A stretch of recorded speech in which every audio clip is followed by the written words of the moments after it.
Breaking news in the special counsel's election case against former President Donald Trump. Sources telling ABC News that the former chief of staff, Mark Meadows, has been granted immunity in that case in exchange for testifying before the grand jury. So bringing us this story is ABC News chief Washington correspondent and co-anchor of This Week, Jonathan Karl. Thank you so much for being with us, John. So first of all, what more are you learning from your sources at this hour?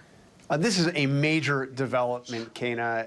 The world had been watching this case for what Mark Meadows would do. Mark Meadows was Donald Trump's chief of staff. He was at his side throughout that entire post-election period where Trump was trying to overturn the presidential election, one of his most loyal and important aides. And what we're learning is that he has told federal prosecutors that the election was not stolen in his view. In fact, he said to those prosecutors, we are told, according to our sources, that he agreed with the assessment that the 2020 election was the most secure election in American history. And he told prosecutors, according to our sources, that he repeatedly told Donald Trump that the claims of widespread election fraud that they were hearing, that were coming in, were not turning out to be true. So this is clearly a very significant case, both in terms of the federal investigation into President Trump's efforts to overturn the election, but also, frankly, in the political background as well, because if Donald Trump now has his former chief of staff saying that everything that he was saying about the election being stolen, that he didn't agree with, that wasn't true. I mean, this is a major break with the former president by one of his most trusted and loyal lieutenants. Right, at tremendous odds here. So, John, of course, at the heart of this, as you really talked about there, was the former president's baseless allegations that the 2020 election was stolen. And Meadows, according to your sources, has made the striking break from his boss's claims. The big picture, though, as you talked about, how does this play into the former president's legal challenges, of which there are many, which we will talk about? He's facing, obviously, multiple legal challenges. He's got the case about classified documents. He has the Georgia election interference case. He has this case. He also has the case up in New York, multiple cases in New York, one against his company, one against him for his alleged hush money payments to Stormy Daniels. There's a lot out there. But this really gets at perhaps the most far-reaching federal case. That is that Donald Trump illegally tried to overturn the presidential election. So now here you have the person that was at his side, literally at his side, on January 6th, but also right there with him as he was going through all of these efforts to overturn the election. The famous phone call with Brad Raffensperger, the Georgia Secretary of State, where President Trump asked Raffensperger to go out and get him 11,780 votes, exactly the number of votes he needed to win Georgia. Well, that call was set up by Mark Meadows. The first voice you hear on that call is Mark Meadows identifying himself and bringing in the President of the United States. So Meadows has tremendous visibility on what was going on with Donald Trump during that entire period. And I've outlined for you through our excellent reporting by our team, including Catherine Falders, our reporter, detailing what he said about the election, what Meadows told Trump, or at least what Meadows has told investigators that he told Trump about the election. But this raises more questions. I mean, what else will Meadows testify to? He has, as we understand it, according to our sources, an immunity agreement an immunity order, which allows him to have immunity for what he told the grand jury. But Mark Meadows had closer visibility to what Donald Trump was doing in the final months of his presidency, I would say, than just about any other single human being. And, John, according to Catherine Falders in her reporting as well, she says that, Mark Meadows has spoken with special counsel Jack Smith's team at least 3 times this year, and that includes once before this federal grand jury. Yeah, at least 3 conversations with the special counsel's team, the most significant being that appearance before the grand jury. And it was for that appearance to the grand jury that he has this immunity order, which means that he cannot be prosecuted for anything that he talked about to the grand jury. So, you know, significant. I'd be very interesting to see the reaction from Trump allies. But this is just the latest in a long string of people who were very close with Donald Trump, who worked with him to try to win that election, who worked with him to try to challenge those election results, that has now come out and said, in fact, no allegations of widespread fraud turned out to be true.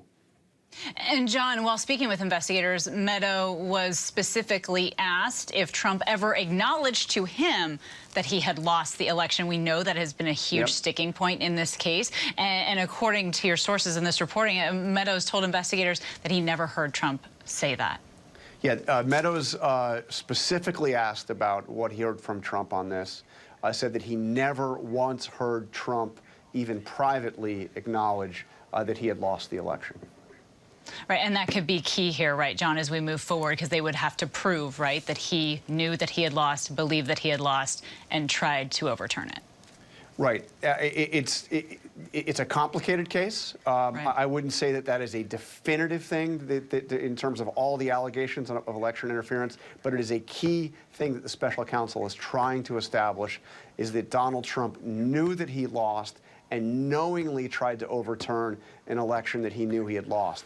And the way they've tried to establish this, and the January 6th committee did this as well, is showing all of the people in and around Donald Trump who told him point blank that the allegations of fraud were not turning out to be true. So now you have another person, perhaps the most important person yet, saying to prosecutors that, yes, he told Donald Trump that the allegations coming in were not proving to be we're proving to be baseless.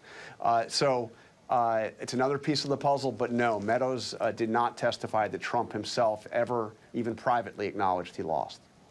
Interesting. John Karl, of course, our thanks to you for your reporting. Thank we you. Appreciate your time.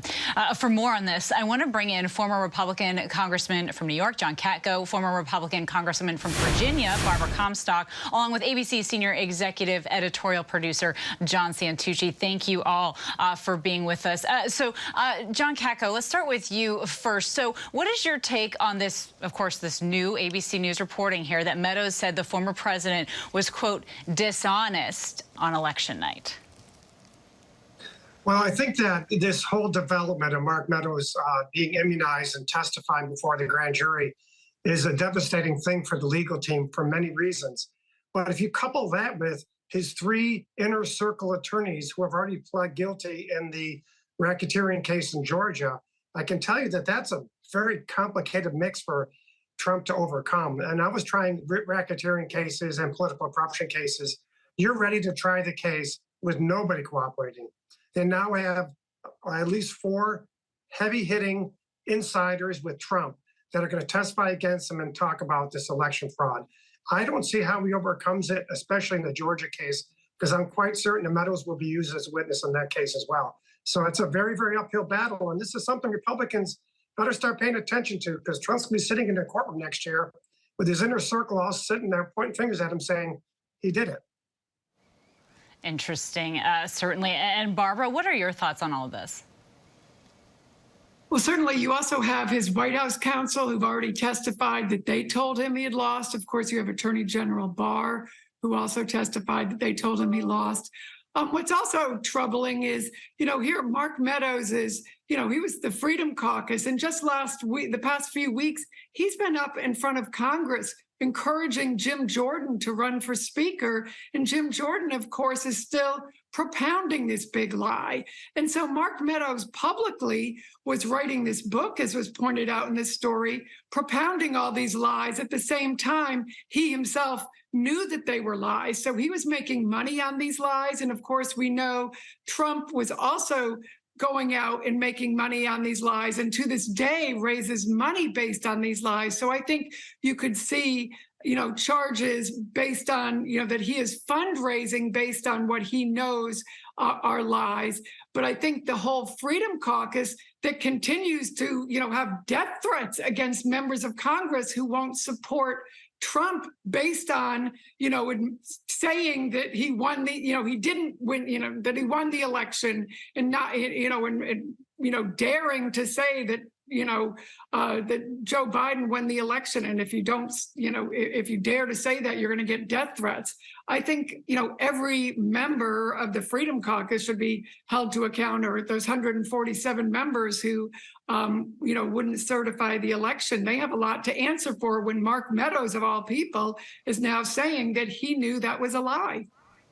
And you mentioned the book there, Barbara, and sources telling ABC News that when speaking with Jack Smith's investigators, Meadows conceded that he didn't actually believe some of the statements that were in that book, statements like the election was stolen and rigged. I mean, he didn't make much money on that book, but any money he made, he should have to forfeit. All right. And John Santucci, to you, you've covered the former president and the administration very closely here. What do we know about how he is reacting to this news? Also, we have Michael Cohen's separate testimony today as well in this civil trial in New York. They were in the courtroom together. So first, any reaction from the Trump team? Yeah, a quiet day for sure, Kana, across the Trump beat. So on reaction from Team Trump, we actually just got a statement, my colleague Catherine Falders, that broke this story, just learning from the Trump campaign. A typical reaction that we've seen with most of this reporting brought by ABC News. And the Trump team telling Catherine that yet again, in their opinion, without evidence, that these are all lies and leaks. They go on at one point, Kana, to say this is all murky gossip, not knocking the reporting, not saying it's wrong, but saying there's other things to it, and go on to blame Joe Biden for this investigation again without evidence. But as you just noted, I mean, the reporting here from the team really drives a knife into that relationship between Donald Trump and Mark Meadows, two people that were closer than anybody could be, except for Donald Trump and Michael Cohen. See how I pivoted there, Kana? They were the two, of course, that were so close for years. And that scene today in court, I mean, that really is just an amazing situation that we find ourselves in. Our reporting shows the divide between Mark Meadows, who was with Donald Trump to the end, and Michael Cohen in court today, who once referred to himself as Donald Trump's pit bull. Well, that pit bull turned on Donald Trump and sat in court today for several hours, as our team observed, and testified under oath that Donald Trump multiple times would make up the evaluations of his assets. And from our team, there's no cameras in court, unfortunately, in New York State, Kana, but from our team's observations, Donald Trump sitting there intently listening, passing notes at times. I mean, to think that those two men have not seen each other in 5 years, and this was, as Michael Cohen said, how they were going to have their reuniting moment. Just an incredible scene. Wow, John Santucci, incredible reporting. Thank you so much. Barbara Comstock, John Katko, our thanks to you as well. We appreciate your time. Hi, everyone. George Stephanopoulos here. Thanks for checking out the ABC News YouTube channel. If you'd like to get more videos, show highlights, and watch live event coverage, click on the right over here to subscribe to our channel. And don't forget to download the ABC News app for breaking news alerts. Thanks for watching.